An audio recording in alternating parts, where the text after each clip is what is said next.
Yesu.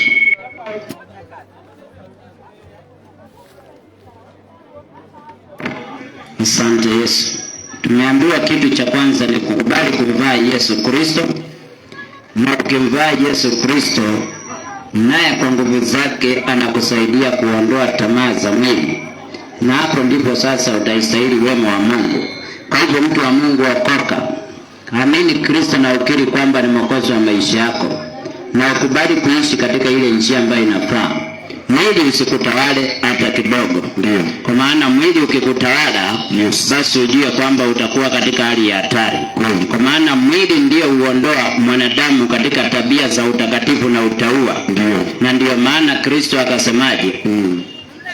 Kitabu cha Warumi pale sura ya 13, somea kuanzia mstari wa 13 na 14. Warumi 13 mstari wa 13 na 14. Andiko linasema, yes, kama ilivyohusika na mchana, kama ilivyohusika na mchana, na tuenende kwa adabu, si kwa ulafi na ulevi, si kwa ufisadi na uasherati, si kwa ugomvi na wivu, bali mvaeni Bwana Yesu, wala msiuangalie mwili hata kuwasha tamaa zake. Ndio. Kwa hivyo tumepewa maagizo vizuri sana. Yes. Na tukaambiwa kama ilivyohusika na mchana. Ndio. Kama kwa lugha nyingine, kama ilivyohusika na utakatifu, basi tumeambiwa tuenende kwa adabu. Kweli. Na tukaambiwa si kwa ulevi, ndio, si kwa usharati, ndio, si kwa ugomvi, ndio, si kwa mambo ambayo yanatokana na tamaa za mwili. Mbali tukaambiwa kwamba tumvae Kristo. Ndio. Na tusikubali hata kuwasha tamaa za mwili, ama kuangalia mwili kwa kivyovyote. Ndio. Kwa hivyo mtu wa Mungu, that the way that will bring you into character that God wants. Tabia ambazo ni za utakatifu na utaua. Ndio. Na hapo ndipo utaistahili mema ya Mungu katika maisha yako. Ndio.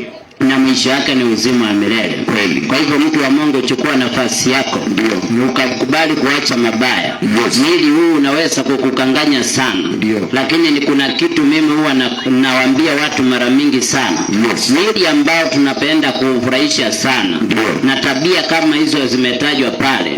Ni vizuri kuelewa mwili huo ni mavumbi. Kweli. Na utarudi kwa mavumbi. Ndio. Na Mungu amesha kuwekea mpaka wazi, akakwambia huo mwili kwamba ni adui juu ya sheria zake. Kweli. Tukamfamia kwa maandiko hapo tu, Warumi 8 mstari wa 7.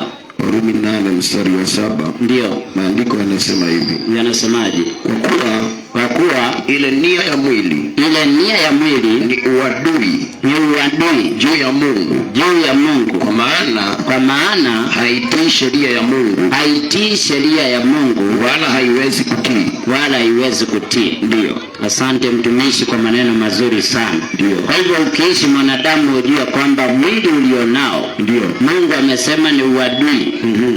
Ni uadui juu ya sheria zake. Ndio. Na akasema kwamba mwili huo hauwezi kutii kabisa amri za Mungu. Ndio. Kwa hivyo ni vizuri ujue kwamba sistahili kuangalia mwili, ndio, wala kuwasha tamaa zake. Kweli. Mbali ninastahili kuwa kila siku, ndio, nikiwa nimevaa Yesu Kristo, nikiwa ninaimuishia Yesu Kristo, yes, nikiwa mtu ambaye hawezi kutenda kinyume na vile sheria Kristo inavyosema. Ndio. Unakuwa unajua kwamba kama ni Kristo anaishi ndani yangu siku zote, basi unajua Kristo si mgomvi, Kristo si mlevi. Kwa hivyo na mimi sistahili kuwa na tabia kama hizo. Na hapo ndipo utafikia kiwango kile Mungu anataka. Na hapo ndipo sasa utaitwa mwana wa Mungu. Na mwana tunajua anashughulikiwanga na baba yake. Na mwana hakuna kitu anaweza kunyimwa na baba yake. Hapo ndipo mahitaji yako yatakuwa supply. Hapo ndipo utaitwa mwana katika ufalme wa mbingu. Ifikapo siku ile ambayo ni ya hukumu, wewe utakuwa upande ambao ulio salama zaidi. Kwa maana kuwa ndani ya Kristo, Kristo ndiye njia, kweli na uzima, na hakuna aliye ndani yake anaweza kutayarika. Siku ya hukumu, yeyote atakaye kuwa ndani ya Kristo, maandiko yanasema hakutakuwa na hukumu ya adhabu juu yake, kwa maana ako ndani ya Kristo, na Kristo mwenyewe ndiye njia, kweli na uzima. Kwa hivyo mtu wa Mungu, kubali wokovu. Kile tumekuletea hapa ni watu watoke katika njia upotovu, wakubali wokovu, wampokee Yesu Kristo, na waamue kuishi katika njia ambayo Mungu anayotaka, ya utakatifu na utaua. Na Mungu naye azidi kujitukuza zaidi katika maisha yako siku zote, na ifikapo siku ya mwisho usije ukatayarika. Kwa hivyo mtu wa Mungu, chagua hiyo njia. We have been taught that we should be dead in sin, and also alive in God. Kwa hivyo mtu wa Mungu, uwa mwili na ukubali Kristo aishi ndani yako, na hakuna siku utatayarika.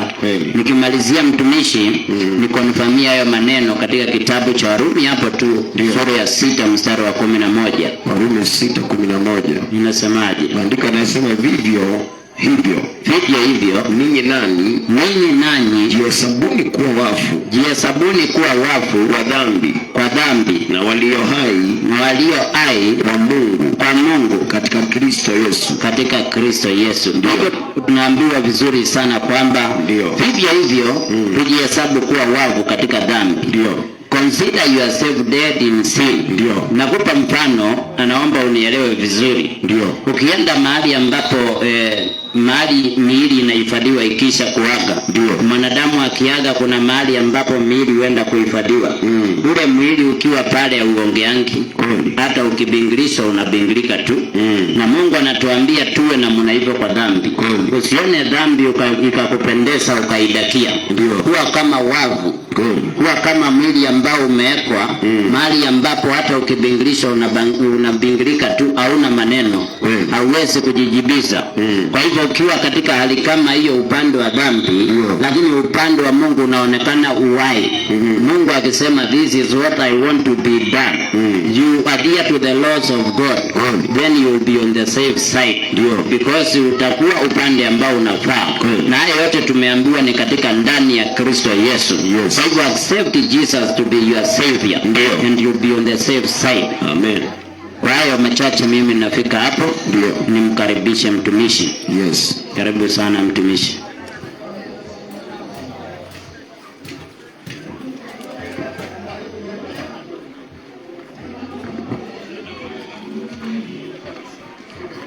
Asante. Tunazidi kuwakaribisha wote ambao wanatusikiliza kwa siku ya leo. Tunatumai kwamba mmekuwa na wakati mwema tangu tulipoachana wiki iliyopita. Tunashukuru kwa sababu Mungu anazidi kutupendelea. Anazidi kutulinda. Wengi wamekufa, sisi bado tuko hai. Si kwa sababu sisi ni wazuri, lakini kwa sababu Mungu ni mzuri sana. Kwa hivyo unapoona uko hai, unaelewa kwamba Mungu amekuwa mwema kwako. Na kwa sababu hiyo, unastahili kuwa unamtumikia Mungu. Unastahili kuwa unampenda. Unastahili kuwa unashikamana na Mungu. Na kuyatenda yale ambayo yanampendeza. Na hapo ndipo maneno yametangulia kwamba tuache kufuata mwili huu, tufuate mapenzi yake Kristo Yesu. Kwa sababu mwili huu utakuwa mavumbini siku moja. Wa mwili kuna siku utachimbiwa 6 kwa 3. Na utafunikwa kabisa. Na mwisho watasherehekea sana. Lakini roho yako itakuwa wapi? Ndio swali kubwa unastahili kujiuliza. Roho yangu itakuwa wapi? Wakati huu mwili utakuwa mavumbini, mwisho wakisherehekea, mimi roho yangu itakuwa wapi? Ndio maana tunakuita uokoke. Umpokee Bwana Yesu Kristo. Maana wale ambao wamempokea Kristo Yesu, mwili utakapoingia mavumbini, watapata nafasi katika uzima wa milele. Wale wamemkataa Yesu Kristo, mwili utakapoingia mavumbini, watapata makao katika ziwa liwakalo kwa moto wa milele. Na sana wakati tunapozungumza hivi, wewe unayenisikiliza, ni vizuri ujiulize, Jiulize. Kama leo ingetokea mwili wako unawekwa mavumbini. Yes. Roho yako ingekuwa wapi? Ndio. Roho yako ingeenda wapi? Jiulize. Hayo mambo unafanya. Yes. Hivyo unavyoishi. Ndio. Kweli roho yako ingehifadhiwa katika uzima wa milele? Jiulize. Kweli roho yako ingepata makao mbele za Mungu kweli? Ukiangalia yale unafanya. Yes. Katika huu mwili. Ndio. Ukiangalia unatenda katika huu mwili wa kuharibika. Jiulize. Roho yako itakuwa wapi? Itakuwa wapi? Maana huu mwili hata tuurembeshe.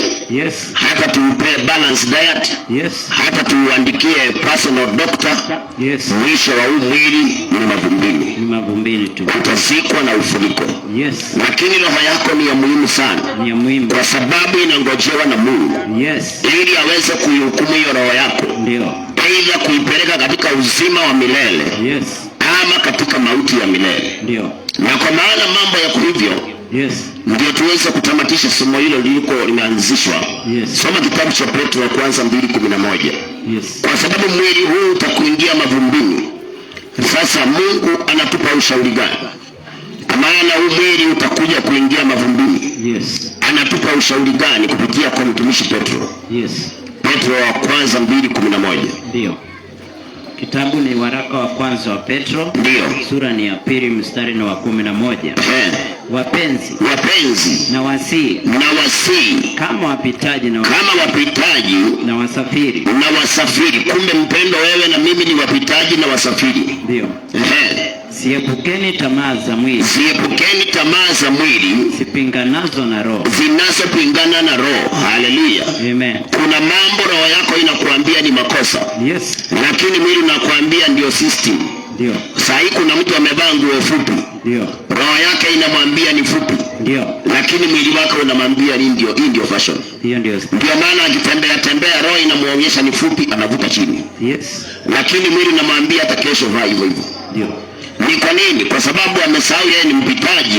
Yes. Na msafiri. Ndio. Sasa Petro akaona wakumbusha wanadamu. Ndio. Kwamba sisi ni wapitaji na wasafiri. Ndio. Na tukiwa tunapita na kusafiri. Yes. Kuna mwili na kuna roho. Yes. Na akasema mwili unangojewa mavumbini. Ndio. Na uko na tamaa ambazo zinashindana na roho. Yes. Roho ambayo itaishi milele. Ndio. Sasa akasema kama wapitaji na wasafiri. Ndio. Tuziepuke tamaa za mwili. Yes. Zinazopingana na roho. Ndio. Tamaa za mwili. Yes. Tuziepuke. Wewe ukiangalia umeziepuka tamaa za mwili. Yes. Zinazopingana na roho. Umeziepuka kweli? Yes. Tafakari mtu wa Mungu. Yes. Mwili utaenda mavumbini. Roho yako itangojewa hukumuni. Yes. Utakuwa mgeni wa nani? Yesu anakuita. Yes. Anakuambia uchunguze njia zako. Uchunguze. Na usijaribu. Yes. Na ufanye kumrudia tena. Ndio. Kabla huu mwili ufunikwe. Ndio. Na roho ipate makao jehanamu. Ndio. Anakuambia umpe nafasi. Awe Bwana na Mwokozi wako. Yes. Na uachane na tamaa za mwili. Ndio. Kwa maana hata ufanyeje. Ndio. Hata ujiendesheje. Yes. Mwili huu mwisho wake ni mavumbini. Ni mavumbini. Na mavumbini ulitoka utarudi. Yes. Lakini Mungu anakuambia uelewe roho yako ni ya milele. Ni ya milele. Na inangojewa hukumuni. Yes. Na itahukumiwa hiyo roho. Ndio. Sasa nakuambia uepuke tamaa za mwili. Epuka. Ambazo kila saa zinapingana na roho. Ndio. Uweze kuelewa kwamba wewe ni mpitaji. Yes. Na msafiri. Ndio. Kwa hivyo usifuate tamaa za mwili. Yes. Lakini sikiliza hata roho yako. Sikiliza. Kuna mambo inakuambia ni makosa. Ndio. Hata sasa hivi ninazungumza hivi. Yes. Kama kuna mtu anaandika message ya uongo, ndio, roho yake inamwambia unatanganya. Ndio. Lakini mimi namwambia kuna kuoni, hajui mali yuko sahi. Ndio. Lakini rohoni mwake anasikia nadanganya. Yes. Mtu ambaye akona mume wenyewe, yes, roho yake inamwambia unakosea. Ndio. Ndio maana amesave kwa simu customer care. Ndio. Lakini huyo ni mke wenyewe. Ni mke wenyewe. Lakini amesave kazi ni akawangwale. Yes. Lakini huyo ni mume wenyewe. Ndio. Kwa nini ameandika hiyo? Maana roho yake inamwambia ni makosa. Ndio. Lakini tamaa ya mwili inamwambia pesa ziko. Yes. Uzinzi tayari. Ndio. Sasa Mungu anakuambia usisahau. Ndio. Hautafanya hivyo milele. Ndio. Kuna siku ya kuondoka duniani. Yes. Na mwili ambao unaufurahisha utaenda mavumbini. Utaenda mavumbini. Na roho ambayo ulikuwa unaitesa kila siku. Yes. Utaingia kwenye mateso ya milele. Ndio. ni heri kutesa huu mwili kwa kunyima tamaa zake na kufurahisha roho kwa kukubali hukumu ya Bwana iliyo ndani ya roho yako. Maana roho yako ni ya milele. Mtu wa Mungu, sikuja kuongea hayo, nilikuwa nakamilisha tu kwa habari ya yale yametangulizwa. Lakini ni muhimu uyafike hayo na uyafikirie sana wakati huu mwili wangu. Hata ukikataa, chukua picha ya miaka yako 5 iliyopita na picha yako ya leo ufananishe. Hata mwili unakuambia bye bye. Kuna watu walikuwa wanatembea straight, sasa ameanza kuinama polepole. Mwili unamwambia bye bye. Kuna mtu alikuwa anaonekana yani smooth. Sasa anaona kuna mishipa inatokea rafu. Mwili hata unamwambia wewe bye bye. Mimi naenda. Na roho yako umeiweka wapi? Roho yako umempa nani? Fanya haraka uokoke mpende. Mpe Yesu nafasi. Awe Bwana na Mwokozi wako. Kabla mwili uingie mavumbini. Roho yako ipate makao katika ufalme wa milele. Mwenye masikio na asikie hayo. Yesu anakupenda, ndio maana anasababisha usikie hayo. Sasa siku ya leo nimekuja kuzungumza habari ya moyo wa mwanadamu. Moyo wa mwanadamu. Naomba unisikize kwa muda mchache. Na itakuwa ni baraka sana. Moyo wa mwanadamu. Moyo wako ni muhimu sana mbele za Mungu. Lakini watu wengi mioyo yao iko mbali sana na Mungu. Mioyo yao iko mbali kabisa. Tutangulize na kitabu cha Mathayo 15 mstari wa 8. Yesu Kristo aliona watu waliokuwa wanasema wanampenda. Waliokuwa wanasema wanampenda sana. Kama saa hii watu wanapita hapa, tukaanza kuuliza mmoja shetani na Mungu unapenda nani? Kila mwanadamu hata devil worshiper atasema anapenda Mungu. Lakini Mungu huyu anapotuangalia, anaangalia sana moyo wako. Ni nini kiko pale ndani? Na alipokuwa anaongea na watu fulani alisemaje? Kitabu ni cha Mathayo sura ya 15 mstari ni wa 8. Watu hawa uniheshimu kwa midomo, ila mioyo yao, lakini mioyo yao iko mbali na mimi. Nao wananiabudu bure, na mpaka wanamwabudu Mungu bure, wakifundisha mafundisho yaliyo maagizo ya wanadamu, wakiwa wanafuata maagizo ya wanadamu na kuacha yale ya Mungu. Haleluya, amen. Yesu akiwa anaona watu, akaona watu ambao wanamheshimu kwa midomo, kwamba tunampenda Mungu. Mungu ndiye aliyetuumba. Lakini Mungu alipoangalia mioyo yao, akasema hii mioyo iko mbali kabisa. Hii mioyo iko mbali kabisa. Na akasema hata wengine wameingia ibada, lakini hata mioyo yao iko mbali na Mungu. Ilapokuwa hata wanamtolea Mungu ibada. Na akasema hiyo ibada ni ya bure. Sijui wakati unazungumza saa hii, ni nini ulichobeba ndani ya moyo wako? Ulisema na kijana, ni nini ulichoweka ndani ya moyo wako? Wakati unasema unampenda Mungu, na nini kiko ndani yako? Hapa ambapo mtu aonangi ni Mungu anaonanga peke yake. Nini umeweka hapo? Wewe na ule jirani yako mmekanisana hapo saa hii. Ni nini umeweka moyoni mwako muhusu? Ili hali unasema unampenda Mungu, ili hali unasema kwamba wewe unataka Mungu akusaidie. Lakini ni nini umeweka ndani ya moyo wako, kati yako na ule mume wako, kati yako na ule ndugu yako mliyezaliwa naye, kati yako na ule mama mnaendaga naye kanisani? Ni nini hiyo umeweka ndani ya moyo wako, ambayo inaweza kumfanya Mungu aseme unamheshimu kwa mdomo, lakini moyoni mwako hayupo, ambayo inaweza kumfanya Mungu aseme unamwabudu bure, kwa sababu moyo wako hauko karibu na yeye? Ni nini hicho, mtu wa Mungu? Na Yesu alipokuwa anaongea habari za kumwona Mungu, hakusema wale wanaomba sana watamwona Mungu. Hakusema wale wanatoa sadaka sana watamwona Mungu. Hakusema wale wanaenda kanisani kila siku watamwona Mungu. Hakusema wale wamewekelewa mikono ndio wataona Mungu. Lakini kuna kitu Yesu alisema, Mathayo 5 mstari wa 8. Ni watu gani Yesu alisema watamwona Mungu? Mathayo 5 mstari wake wa 8. Tunaongea kuhusu moyo wa mwanadamu. Soma Mathayo 5 mstari wa 8. Ndio.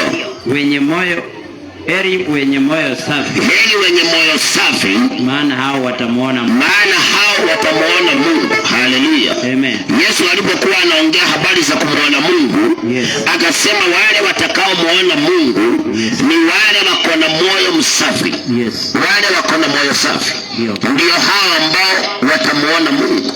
Sasa tunapozungumza hivi, mtu wa Mungu, yes, moyo wako ni msafi kweli? Msafi kweli. Ukisikia moyo msafi, yes, kumaanisha kuna watu watakuwa na moyo mchafu. Ndio. Sasa wewe unapotusikiliza hivi, ndio, moyo wako ni msafi kweli? Ni msafi kweli. Angalia, unatembea na mtu barabarani, yes, unamuita rafiki yako, ndio, ama coworker, yes, lakini moyo wako umebeba nini kumhusu? Umebeba nini? Umebeba nini kumhusu? Jiulize. Angalia ile chama mnaendanga, yes, moyo wako umebeba nini kuhusu wale wanachama wenzako? Yes. Ili hali unasema Mungu anikumbuke, wakinipea hizi pesa angalau zinisaidie. Yes. Lakini Mungu anasema heri wenye moyo safi, hao ndio watakao muona Mungu. Ndio. Na ametanguliza kusema watu wengi wanamheshimu Mungu kwa midomo, yes, lakini mioyo yao iko mbali na Mungu. Iko mbali. Na hata wakimtolea ibada, yes, ibada inakuwa ni ya bure. Ibada inakuwa ni ya uongo. Yes. Mtu wa Mungu, ndio, moyo wako ni nini kiko hapo ndani?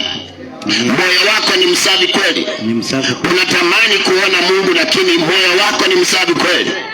Ni nini umeweka hapo ndani nasema hakuna mtu anajua? Ni nini? Ni siri gani umeweka ndani ya Mungu nasema hakuna mtu anajua? Ni jambo gani umeficha ndani ya moyo wako kuhusu yule mwenzako? Yes. Na unasema hata ajui. Ndio. Lakini Mungu akiwa mbinguni anasema anaona watu wanamtaja kwa maneno. Ndio. Lakini mioyo yao iko mbali na yeye. Yes. Anaona watu ambao hata wanamwabudu. Ndio. Lakini mioyo yao iko mbali na yeye. Yes. Moyo wako uko na nini, mtu wa Mungu? Uko na nini? Yesu anasema heri wenye moyo safi. Yes. Maana hao ndio watamuona Mungu. Ndio. Wewe una moyo msafi?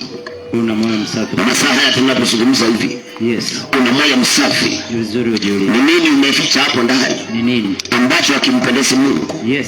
Ni kwa nini Yesu akasema moyo unafaa kuwa msafi? Ndio. Maana moyo ndiyo makao makuu ya Mungu. Yes. Tunaweza kumuita Mungu, lakini Mungu anakaanga ndani ya moyo wa mtu. Yes. Kwa hivyo moyo ukiwa msafi ndiyo Mungu atakaa. Yes. Na wakati Mungu ako ndani yako ndio ataonekana kwa maisha yako. Ndio. Lakini Mungu kama hajapata makao ndani yako, yes, hawezi kuonekana katika maisha yako. Ndio. Kuna mtu mmoja katika Mathayo 8, yes, ambaye alisema atamfuata Yesu. Ndio. Lakini Yesu alipomtazama, ndio, akamwambia mbweha wana mapango, yes, ndege wa angani wana viota, yes, lakini mwana wa Adamu hana mahali, ndio, pa kukilaza kichwa chake. Ndio. Huyu ni mtu alionekana anatamani kumwona Yesu. Yes. Sijui kama mtumishi umepata maandiko hayo. Angalia Mathayo 8. Yes. Ni mtu ambaye alionekana, mwandishi mmoja alionekana anataka kumfuata Yesu. Alionekana ana hamu na Kristo.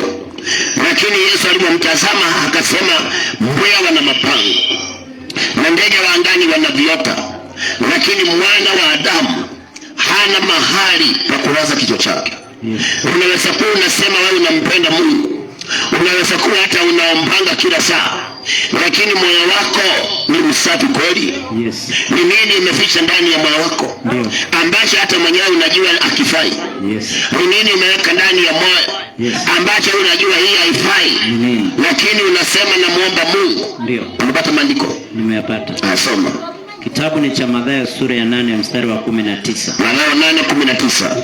Mwandishi mmoja alimwendea Yesu akamwambia, mwalimu, nitakufuata kokote uendako. Yesu akamwambia, mbweha wana mapango, ndege wa angani wana viota, lakini mwana wa Adamu hana pa kulaza kichwa chake. Hana mahali pa kulaza kichwa chake. Haleluya. Amen. Huyu ni mtu alionekana anatamani Mungu. Kama vile wewe unatamani Mungu akuonekanie kwa ndoa yako. Unatamani Mungu akuonekanie kwa kazi yako. Unatamani Mungu akumbuke watoto wako. Yes. Lakini Mungu akichungulia moyo wako anaona nini?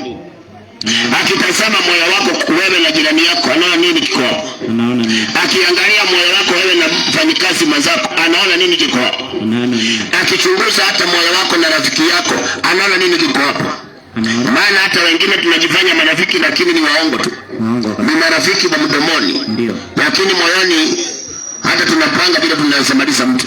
Yes. Lakini kwa mdomo tunaonekana tunapenya meno sana. Ndio. Tukisema huyu ni best yangu sana. Ndio. Kumbe moyoni kuna kitu kilisaingia. Hakuna ubest. Mtu wa Mungu, ni nini imeweka ndani ya moyo wako jioni ya leo? Ni nini ambapo unataka Mungu akusaidie, lakini Mungu anakuona umebeba mbweha ndani ya moyo wako? Yes. Mbweha zinasimamia siri. Ndio. Mbweha anaingianga ndani ya pango. Yes. Anajificha hapo. Ndio. Mbweha anasimamia siri. Yes. Ni siri gani umeweka ndani ya moyo wako? Ndio. Na ili hali wataka kuona Mungu. Ndio. Hakuna mtu aliyeficha siri ndani ya moyo wake. Yes. Ambaye atamuona Mungu. Maana Mungu anasema heri wenye moyo safi. Ndio. Maana hao watamuona Mungu. Kwa hiyo mtu ambaye ako na moyo umebeba siri, yes, ni kwamba ameweka mbweha ndani yake, badala ya kuweka Yesu. Yes. Unawezekana ulitoa mimba ya pili, lakini unasema mzee ajui. Yes. Unasema hii ni siri yangu. Dio. Lakini siku ya Thursday kama leo, ulikuwa kwa nyumba ya nabii akuonea maisha. Dio. Sasa mpendwa, utateseka sana.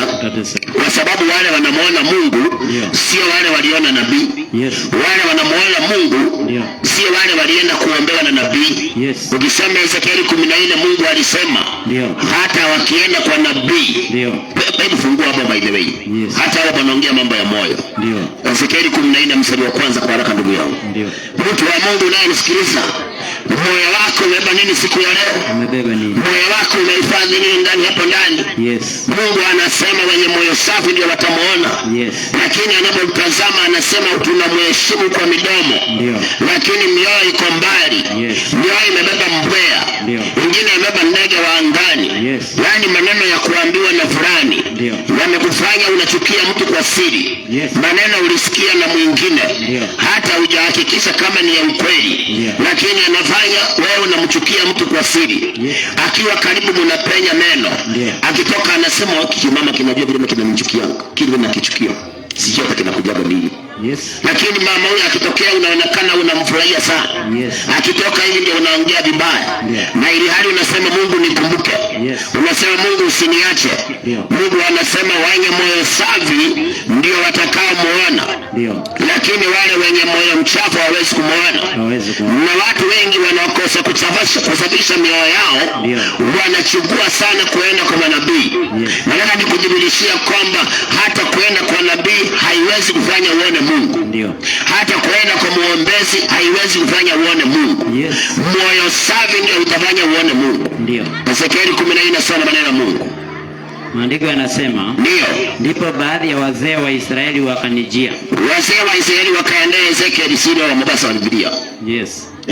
Wakaketi mbele yangu. Wakaketi mbele ya nabii Ezekieli. Ndipo neno la Bwana likanijia. Neno la Mungu likamjia Ezekieli. Mwanadamu, watu hawa wametoa vinyango vyao na kuvitia mioyoni mwao. Wametoa vinyango vyao na kuvitia mioyoni mwao. Nao wameweka kwazo la uovu wao mbele ya nyuso zao. Mpaka hata wako wa uso wao wanaonekana hawa watu wako na siri ndani yao. Yes. Je, nikubali kuomba ushauri na wao? Basi sema nao. Waambie Bwana Mungu. Nataka wale mnaendelea manabii msikie sana hiyo. Bwana Mungu asema hivi. Ndio. Kila mtu wa nyumba ya Israeli na atoe vinyango vyake, na kuvitia moyoni mwake, na anaviweka moyoni mwake, na kuliweka kwazo la uovu mbele ya uso wake, na hata usoni pake anajua nimekosea tu moyoni mwangu, na kumwendea nabii, na anachagua sana kwenda kuona nabii. Mimi Bwana nitamjibu neno lake kulingana na wingi wa sanamu zake. Haleluya. Amen. Kwa hivyo Mungu hata kujibu kulingana na maombi ya pasta. Yes. Hata kujibu kulingana na maombi ya nabii. Yes.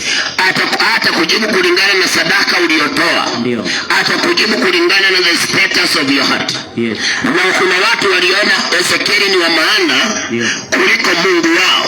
Yes. Kwa hiyo wakaenda kwa Ezekieli waombe ushauri. Ndio. Lakini Mungu akamtokea Ezekieli akamuuliza, watu hawa wamechukua kwazo, vinyago wameweka mioyoni mwao, nasa nyuso zao ziko na hiyo kwazo. Na akauliza, watu kama hawa wataniuliza ushauri kweli? Wakati moyo wako sio msafi, hata uombewe hakuna kitu. Wakati moyo wako sio msafi, hata uwekelewe mikono na nabii, hakuna mema utayaona. Huwa naambia watu hivi, na wewe nitakwambia hata wewe. Hakuna pastor anaweza kujibu maombi. All the preachers can pray. Wanaweza kuomba hata kwa ndimi. Wanaweza kuomba hata kwa French. Wanaweza kuomba hata kwa lugha ya mama. Na wanaweza kuomba hata kwa sauti ya kukoroma ambayo inaweza kutingiza mabati mahali. Lakini hawawezi kujibu maombi. Kuna mmoja tu anajibu maombi. Anaitwa Mungu wa miungu. Na yeye anasema wenye moyo safi ndio watakaomwona. Na akasema wale wanaendea manabii. Unaendea nabii na jirani yako unamchukia. Unaendea nabii na rafiki yako unampangia mabaya kisiri. Lakini unaenda kwa nabii akuonee. Mungu anakuambia hata ukienda hakuna mabadiliko. Mabaya atazidi kuwepo. Atakujibu kulingana na kile umebeba ndani ya moyo wako. Na Mungu anasema mpaka watu nyuso zao zinaonyesha kuna kitu iko ndani ya mioyo yao. Ukiwa unawakuta watu walikuwa wanaongea, na ukiingia wanaangalia chini, hata nyuso zao zinaonyesha kuna shida ya moyo hapa. Kuna tatizo la moyo. Nikikuwa nazungumza na mtu amekuja nimwombee, nikiendelea kuongea nikitazama uso wake, akianza kuinama chini na alikuwa akiangalia mhubiri, hiyo ni ishara moyo wa huyu mtu kuna kitu ameficha. Haleluya. Amen. Na kwa hiyo hata tumuombee hawezi kuona ushindi mpaka alalue moyo wake. Na ndio maana wakati Mungu anaita watu wamrudie, Yoeli 2:12 alisemaje? Wakati Mungu anaita watu wamrudie, kuna kitu alisema kuhusu moyo. Mtu wa Mungu kuendea nabii hakuwezi kufanya uone Mungu. Wenye moyo safi ndio wanamuona Mungu. Ni nini umebeba ndani ya moyo wako siku ya leo? Ni kweli mdomo wako unasema unampenda Mungu. Ni kweli mdomo wako unasema wewe ni wa Mungu. Lakini moyo wako umebeba nini? Ni kweli unasema mimi ni Mkristo. Lakini moyo wako umebeba nini? Ni kweli unasema mimi ni wa Mungu. Nimekubali. Lakini moyo wako umebeba nini? Neno la Bwana lisemaje? Kitabu ni cha Yoeli 2:12. Lakini hata sasa, asema Bwana, nirudieni mimi kwa mioyo yenu yote. Kumbe kumrudia Mungu sio tu kwenda kanisani. Sio tu kusema Bwana Yesu naja kwako siku ya leo nimetambua. Lakini Mungu anasema nirudieni kwa mioyo yenu yote. Na njia gani nirudia Mungu kwa moyo wako wote? Endelea. Maandiko yanasema kwa kufunga na kulia na kuomboleza. 13. Rarueni mioyo yenu, wala si mavazi, mkamrudie Bwana Mungu wenu, kwa maana yeye ndiye mwenye neema, amejaa huruma, si mwepesi wa hasira, ni mwingi wa rehema, naye ughairi mabaya. Haleluya. Amen. Mungu anaongea kwa habari ya kumrudia. Anasema wale wanamrudia walalue mioyo yao. Haleluya. Na wala sio mavazi yao. Moyo unasimamia siri uliyobeba ndani yako. Mavazi yanasimamia matatizo yako. Watu wengi wakimwendea nabii wanalalua mavazi yao. Wanaongea sana kuhusu shida zao. Na ndio hata walioendea Ezekieli walionekana wamekuja wapate ushauri. Kwa hivyo hawakuja walalue mioyo yao. Walikuwa wamekuja watafute ushauri. Lakini Mungu anasema wale wanamrudia walalue mioyo yao na wala si mavazi yao. Na Mungu anasema anaweza ghairi mabaya na yeye akatenda mema. Mtu wa Mungu unayetusikiliza, moyo wako umebeba nini siku ya leo? Moyo wako una nini pendwa? Unawezekana unasema unataka Mungu akusaidie, lakini ni nini umebeba ndani ya moyo wako? Inawezekana unasema maisha yangu, lakini Mungu anasema narua moyo wako na yeye anaweza kukusaidia, anaweza kukutetea. anaweza kukupa hata mema. Anaweza gairi mabaya na akaashiria mema katika maisha yako. Kama unaweza kularua moyo wako, hiyo siri uliyobeba uondoe, ule uovu uliyobeba ndani ya moyo uondoe. Jambo hilo uliyoweka ndani ya moyo wako ambalo liko kinyume na mapenzi ya Mungu wako, kikwazo ulichoweka kwa habari ya ndugu yako au rafiki yako au jirani yako, Mungu anakuambia kumrudia ni kularua moyo, ni kuondoa kile umeficha ndani ya moyo wako, ndio moyo wako ukae msafi. Ndio sasa Mungu naye anakuambia anaweza kurehemu na akaachilia hata mema badala ya mabaya. Mtu wa Mungu, ni nini umebeba ndani ya moyo wako? Ni nini? Unalalamikia maisha ndio, lakini nini umebeba ndani ya moyo wako? Ni nini? Unasema nateseka, lakini umebeba nini ndani ya moyo wako? Ni nini? Mtu alisema atamfuata Yesu, lakini Yesu kumtazama akasema mbweha wana mapango na ndege wa angani wana viota, lakini mwana wa Adamu hana mahali pa kukilaza kichwa chake. Mtu wa Mungu, jioni ya leo, wenye moyo safi ndio watamwona Mungu. Ni kwa nini umeweka chuki ndani ya moyo wako na ili hali wataka kuona Mungu? Ni kwa nini umeweka uovu ndani ya moyo kuhusu jirani yako na ili hali wataka kuona Mungu? Ni kwa nini umeweka kikwazo ndani ya moyo wako kuhusu rafiki yako na ili hali unasema wataka kumuona Mungu? Kwa nini ujifanye wewe ni rafiki ya fulani na moyoni mwako wewe si rafiki yake na ili hali wataka kuona Mungu? Watu wa Mungu, Mungu anasema tukimrudia tulalue mioyo yetu wala si mavazi yetu, kwa sababu wakati anakuwa unamtafuta Mungu anakujibu kulingana na moyo wako, anakujibu kulingana na kile kiko ndani ya moyo wako. Wakati umevicha upotovu ndani ya moyo wako, hauwezi kuona msaada wa Mungu. Lakini ukilarua moyo wako, uondoe uovu uliobeba ndani ya moyo wako, hapo ndipo Mungu ataonekana. Kulikuwa na mfalme Nebukadneza ambaye alionekana yeye ni mtu mzuri sana na muungwana, lakini siku moja alipotumaniwa, Danieli alimwambia mfalme, tubia dhambi iliyo ndani ya moyo wako. Akamwambia uitubie hiyo dhambi iliyo ndani ya moyo wako, uondoe ule upotovu ulio ndani ya moyo wako.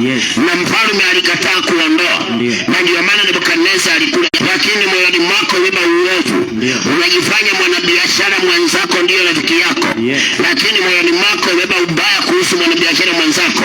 Basi badala ya kuona mema utayapata yaliyo mabaya. Ndio maana mtu wa Mungu, tafakari moyo wako uko na nini jioni ya leo. Moyo wako umebeba nini kuhusu mke wa ndugu yako? Moyo wako umebeba nini kuhusu mume wa ndugu yako ama madada yako? Moyo wako umebeba nini, mtu wa Mungu, kuhusu ule fulani mliye naye hata hapa saa hii karibu? Moyo wako umebeba nini? Hakuna mtu mwenye moyo mchafu atakaye muona Mungu. Hakuna mtu mwenye moyo mwovu atakaye muona Mungu. Hakuna mtu anayebeba uovu ndani ya moyo wake ambaye atamuona Mungu. Wale wenye moyo safi ndio watamuona Mungu. Na ndio maana Yesu akasema, nasimama mlangoni anabisha. Yohana 3:20.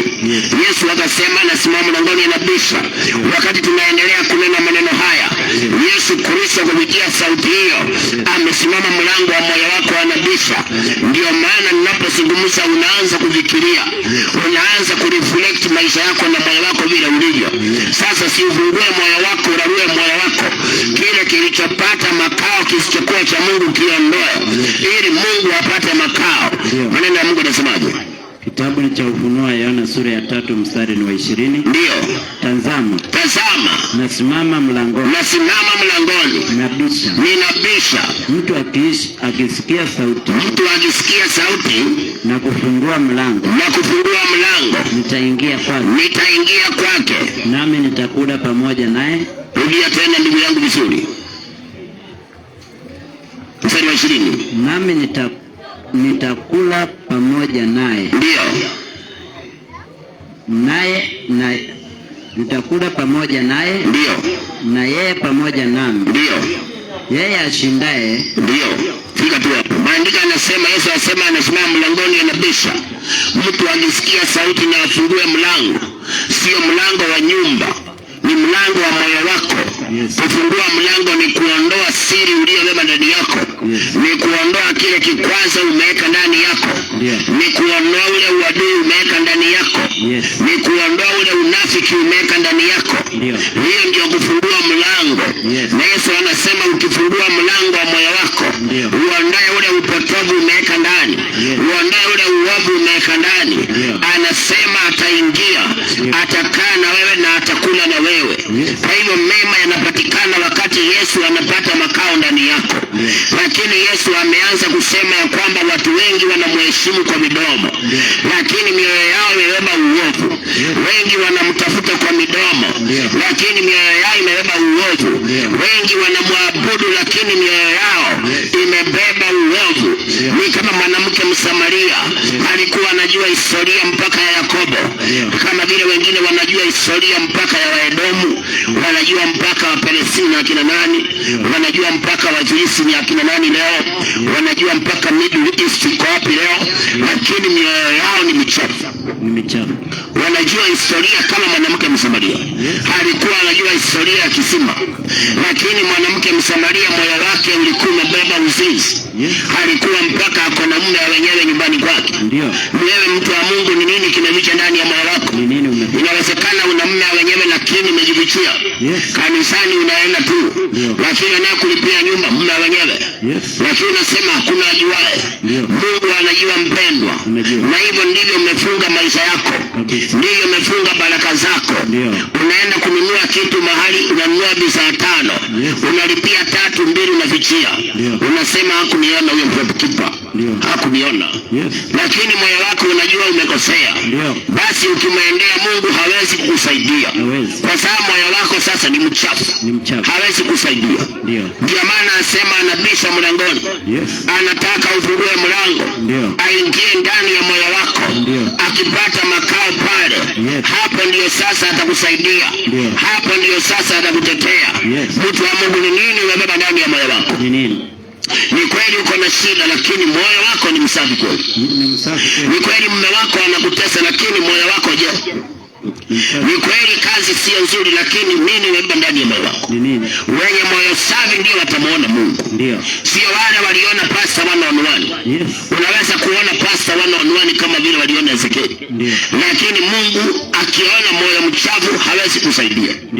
Pastor anaweza kuombea mpaka asweti na kusukume cha nguvu uanguke, na ujifanye hata ugaragara. Maana sio kila mtu anaunga kanisani ameanguka roho. Wengine ameogopa vile pasa amemsukuma, akaona badala ni kaze acha nianguke tu. Na wengine akisema si kwa sababu anipepa anaongea. Wengine mwingine pasa amefinya mdomo na nguvu. Unajua kuna vile pasa anafinya mdomo sana kama ngapi. Sasa inabidi mtu aseme tuko 10. Si kwa sababu wako 10, mwingine anasikia uchungu wa mdomo. Sasa usifikirie kila mtu anaanguka. Wengine ni vile ameona ni kubaya. Ama mwingine amepigwa kofi na pastor. Hawezi ngojea pili. Lazima aseme tuko 5, tunatoka leo. Sasa unaweza kufanya mambo kama hayo, ukajiangusha kanisani wasema ni roho.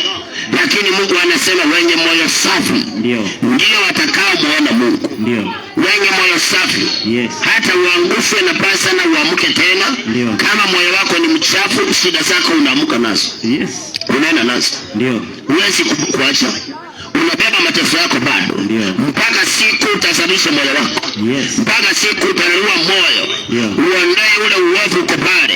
Uondoe lile jambo umelimisha pale. Hapo ndiye na Mungu na yeye anasema hataingia kwako.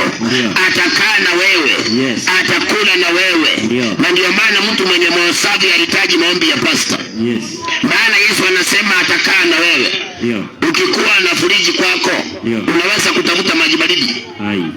Ukiwa na friji nyumbani kwako, unaweza kuenda kwa maji baridi kwa jirani.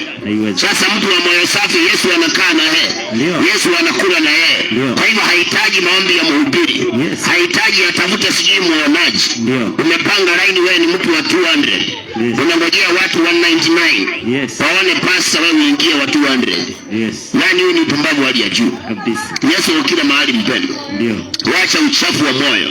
Safisha moyo wako. Ondoa upotovu ulio ndani ndani ya moyo wako. Ondoa huo uovu uliobeba kuhusu jirani yako, kuhusu mke wa ndugu yako. Umebeba uovu kuhusu mke wa ndugu yako. Umebeba uovu kuhusu hata ndugu yako mliyezaliwa naye. Hata ule mfanyikazi mwenzako una uovu fulani ndani yako muhusu.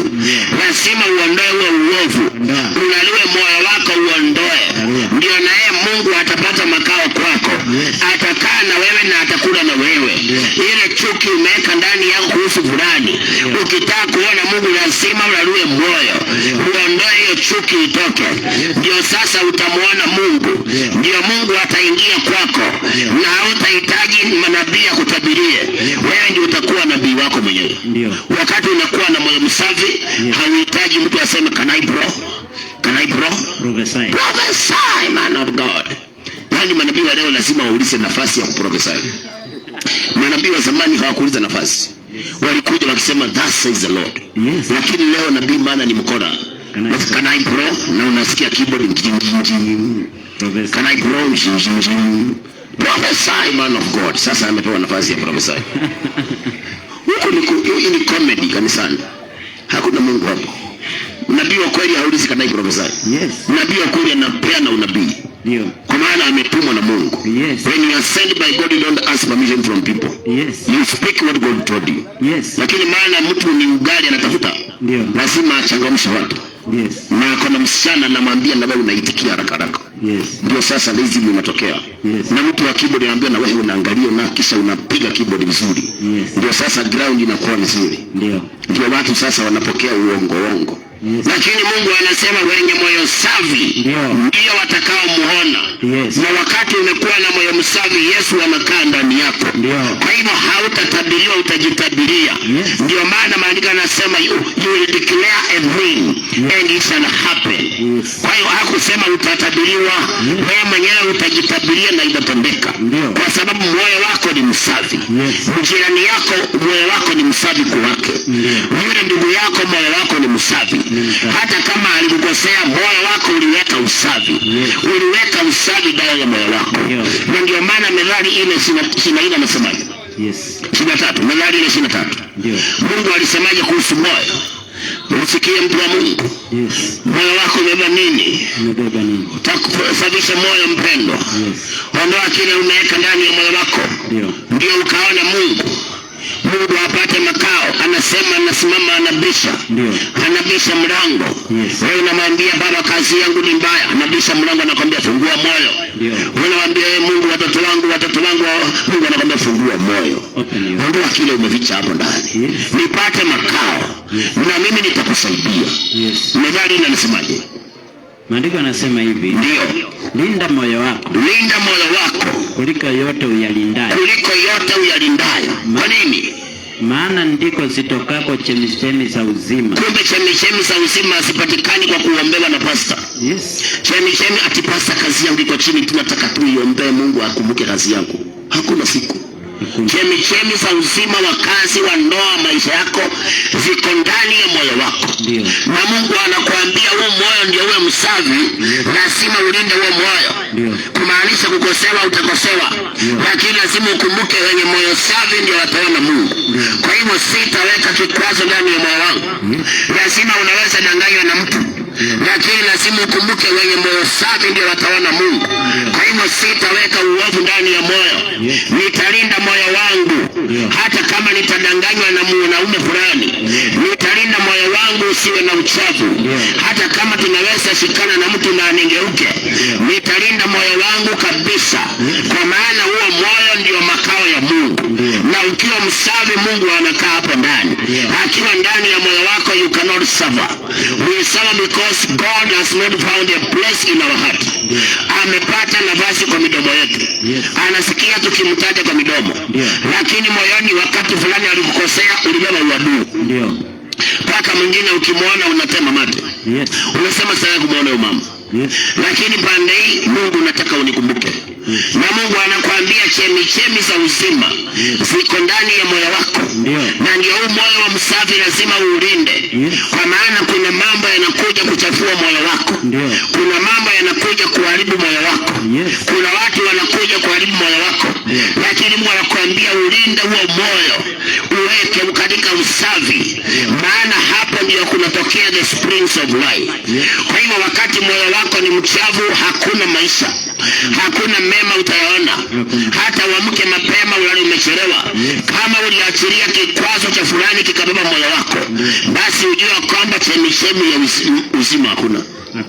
Hakuna chemichemi. Utakosa.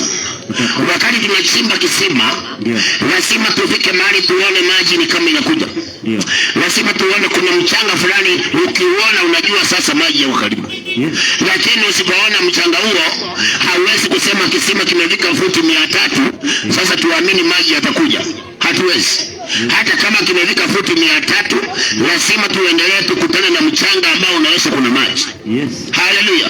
Kwa hivyo haijalishi mpendo unaombaje Mungu, unamtafutaje Mungu, unalia, unatesekaje, lakini Mungu anakuambia moyo wako ndio maana sana. Wakati moyo wako ni msafi ndio utamuona. Na anakuambia moyo unastahili kuulinda sana. Unastahili kuulinda, maana ndio unaleta chemichemi za uzima. Lakini watu wengi hawajalinda mioyo yao. Watu wengi wameachilia mioyo yao. Hata wanaenda kanisani, lakini yule mwimbaji hawaelewani na yeye. Anavicha moyoni mwake. Ile siku bila alimkosoa, alibeba kikwazo. Mmekaa kikao na mama kanisani, lakini mama fulani wewe moyoni mwako ulimchukia. Tangu ile siku alikupokea lifeline, wewe ulibeba chuki. Lakini mko pale mmeketi kwa kikao, na unaonekana hata unacheka kabisa. Lakini moyoni mwako unajua mama fulani sasa we are not in good terms.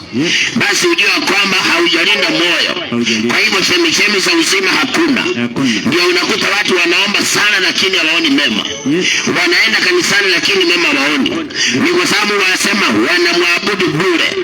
Ni kwa maana mioyo yao kuna mahali wameiacha. Moyo wako mpendo uliacha wapi? Wengine wako sahi Nairobi lakini mioyo iko ushago. Ile kikwazo ya anti yake hajawahi kuacha. Amebeba ile kikwazo mpaka sahi Nairobi. Kwa hiyo moyo wake ameuacha ushago. Ijapokuwa yeye yuko Nairobi. Kuna mwingine yule mume wa kwanza aliyemfukuza, moyo wake aliuacha huko kwa hiyo mzee. Ako huko mwili lakini moyo kuna mahali aliuacha. Ndio maana huwezi kuona mema. Mpendo lazima unaue moyo wako. Usafishe huo moyo. Uondoe kila uovu. Uondoe kila uchafu. Kila upotovu ulio ndani ya moyo wako. Moyo wako uwe msafi. Ndio utaweza kumuona Mungu mpendwa. Hakuna mtu anamwona Mungu akiwa na moyo mchafu. Hakuna mtu anaona mema akiwa na moyo mchafu. Haijalishi ulipitia wapi, lakini Mungu anakuambia guard your heart. Haijalishi ulikosewa na nani, lakini Mungu anakuambia linda moyo wako. Yusufu alibarikiwa kwa sababu alinda moyo. Hata kama ndugu zake walimuuza Yusufu, lakini moyoni mwake hakubeba kikwazo. Na ndio maana hata siku walikuja kumwomba msaada, bado Yusufu aliwasaidia. Hakukuwa kama mimi na wewe. Unaambia mtu wewe umesahau. Umesahau vile ulinifanyia. Unakuja kuniomba hapa msaada. Sikupi. Pesa mimi na sikupi. Umebeba uchafu ndani ya moyo. Kwa hiyo Mungu huwezi kuruhusu uadui ukae ndani ya moyo wake. Alilinda moyo wake na akauweka kwa Bwana. Watu wengi wanajua story ya Hana. Hana alikuwa akiwa na adui wake Penina. Na Penina akawa anamsumbua sana Hana. Lakini Hana alielewa moyo wako ndio kila kitu. Na ndio maana Hana alilinda moyo wake. Hata wakati Eli anamuuliza Hana, akamuuliza Hana, kwani umelewa? Maandiko yanasema Hana alimwambia, nimemimina roho yangu kwa Bwana. I have poured my heart to the Lord. Kwa hiyo Hana alikuwa amelinda moyo. Hata kama alipitia mabaya, wewe ulibeba moyoni mwako anko yako. Umebeba moyoni mwako anti yako. Mama mkwe ambaye alikusumbua umebeba moyoni mwako. Na unataka kuona mema. Wasiolinda moyo hawaoni mema. Hawaoni mema. Ni ngumu. Mtu ambaye anapika maandazi na amepika ameiweka pale, ukipita vumbi lazima afunikie maandazi yake. Yes. Kama ako nataka kuuza. Ndio. Lakini huwezi kusema kwa maana nimeshapika. Yes. Sasa hata vumbi ikipita mimi nawaachilia tu. Yes. Itakaa hapo hautauza. Lakini ni kazi ya mtu muuzaji afunike. Yes. Ndio ile vumbi isije ikaingia, maana hichi ni chakula. Yes. Ndio sasa akapate kuuza. Yes. Mtu wa Mungu hana alilinda moyo wake. Yes. Lakini wewe umebeba chuki. Umebeba vikwazo ndani ya moyo. Yes. Umebeba hasira ndani ya moyo. Yes. Umebeba uadui ndani ya moyo. Yes. Hata uongo ndani ya moyo. Yes. Huku nje una pretend uko sawa. Yes. Lakini moyo wako una makusudi mabaya. Yes. Kuhusu hata mzee wako. Yes. Kuhusu hata ndugu uliyemtoa ushago. Yes. Kuna mtu ananisikiliza alitoa ndugu yake ushago. Yes. Wamekaa naye mwezi mmoja, lakini saa hii wanakaa naye kama maiti na mtu wako hai. Yes. Maana sasa saa hii moyo wake ameondoa kwa ndugu yake. Yes. Lakini ana pretend mambo iko sawa. Yes. Kwa hiyo amejiua spiritually, amebaki physically akitembea tu. Yes. Lakini ndani yake kuna kitu amebeba kuhusu huyo anakaa naye. Yes. Lakini wakionana wanacheka pamoja. Yes. Wanafurahiana pamoja. Yes. Ndio maana utatoka asubuhi urudi jioni bila kitu.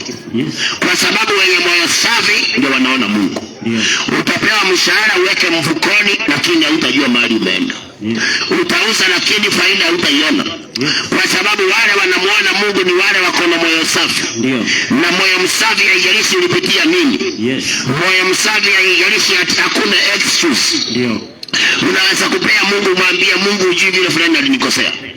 Hata kuambia Hana alikosewa kuliko wewe. Yusufu alikuwa kwanza anataka kuuawa. Ndio.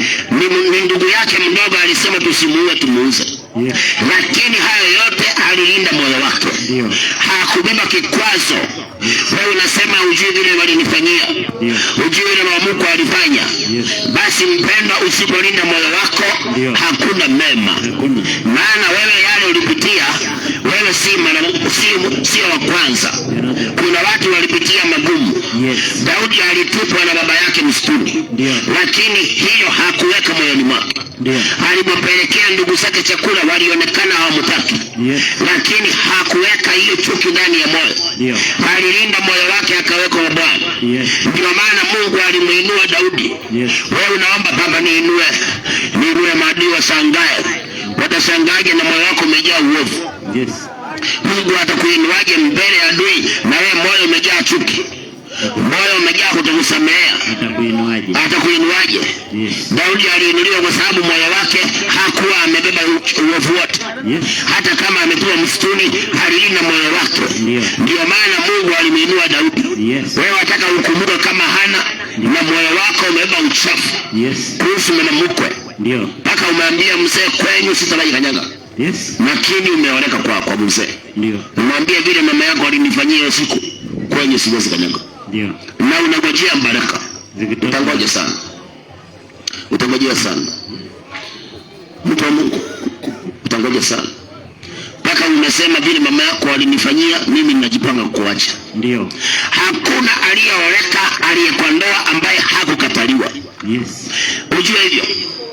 Yes. Kila aliyeoleka amekaa kwa ndoa lazima kwanza alikataliwa. Ndio. Ujue hivyo. Yes. Hata wewe ambaye unasema nimeenda kwa kina mzee wakanikataa. Hiyo ndio system. Kazi yako ni ulinde moyo. Yes. Ndio uone mema. Ndio. Bure utakosa mema. Yes. Na ndoa yako itaibiwa na shetani. Ndio. Utaanza kusema wewe ni single mother, kumbe ni moyo wako. Yes. Ni wewe ulikosa kulinda moyo. Ndio. Unafikiria kabla ukubalike, lazima ukataliwe kwanza ndio ukubalike. Yes. Huwezi kubalika kabla ukataliwe. Ndio. Kwanza lazima ukataliwe, ulinde moyo ndio ukubalike sasa. Yes. Haleluya. Amen. Na kitu kizuri ndio lazima kikataliwe kwanza, ndio maana kina utukufu. Ndio. Biblia mzima, angalia waliokataliwa kwanza ndio walikuwa na utukufu. Yes. Daudi amekataliwa ndio mfalme. Ndio. Yusufu amekataliwa ndio huyo mtu ambaye amekuwa kiongozi. Gavana. Huyo ambaye ndio huyo Esther amekataliwa ndio huyo amekuwa kiongozi. Yes.